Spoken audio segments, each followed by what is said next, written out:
Hello and welcome back to the Life After Losses video blog. Now, I've had a very busy week editing and proofing my third book, and I really can't wait to share it with you.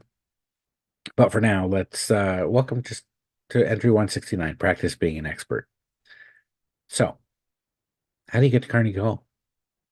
Practice, practice, practice.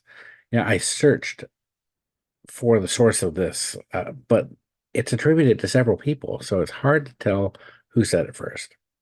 Now, regardless, it is true. If you want to be good at something, you have to practice.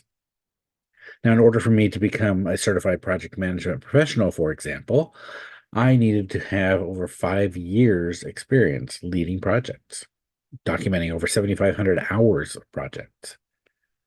And when I started learning to play the piano 10 years ago, I had to practice every day. But as a single parent with responsibilities, finding time to do so was difficult. Not to mention that my fingers don't flex the way like a young person's does. And this is why I am not an accomplished pianist.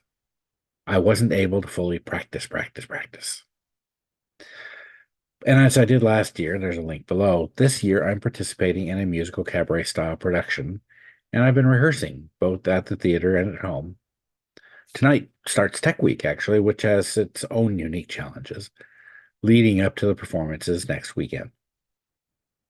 Now, practicing to be good at something isn't limited to the arts or professional endeavors. They say to spend 10,000 hours on something and you're an expert. But practicing can also make you an expert at life. It just depends on what you choose to practice. Now, if you've been reading the blog or watching the blog, or I tend to write a lot about choice, and I'm a big believer in the power of choosing. After 3.5 years of writing, I'm bound to repeat themes and maybe even contradict myself as I learn more. And if there's anyone out there, by the way, who would like to write a guest blog, I'm happy to entertain the thought. Now, back to choice.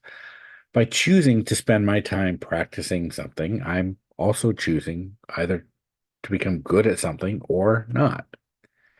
When I chose to make time to practice the piano, for example, I was choosing to be good at it. Likewise, when I chose to watch TV with my kids instead of practicing, I was choosing not to be good at it. Similarly, when I chose not to go out with friends or socialize in my loss, I chose to be good at isolating. And when I chose to attend my bereavement support group, I was choosing to heal. Then there were the times I chose to attend the support group and get drunk right after it. I was choosing to be good at shortening my life. Nowadays, I'm choosing to say yes, there's a link above and below, more because I want to be an expert at experiencing life. Practicing just about anything can make us good at it. Consider practicing patience, for example.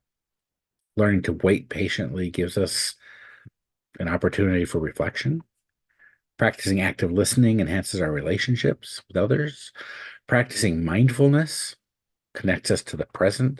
Practicing self care puts the focus on your own well being. Tony Robbins has said that energy flows where attention goes. And he's right. I say where you focus is where you thrive. Those things that get your attention, I feel, should uplift you.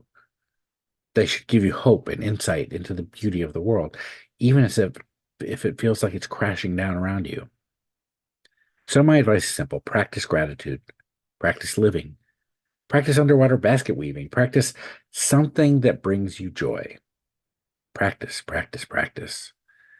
Practice leaving the house and socializing. Practice taking care of yourself. Practice releasing negative emotions. It's not about perfection. Remember, life is messy, and there's links about that. It's about progress and purpose. Some days you'll practice the piano, others you'll spend time watching mindless TV with your kids. How do you get to living the life you want, though? Practice, practice, practice. Until next time.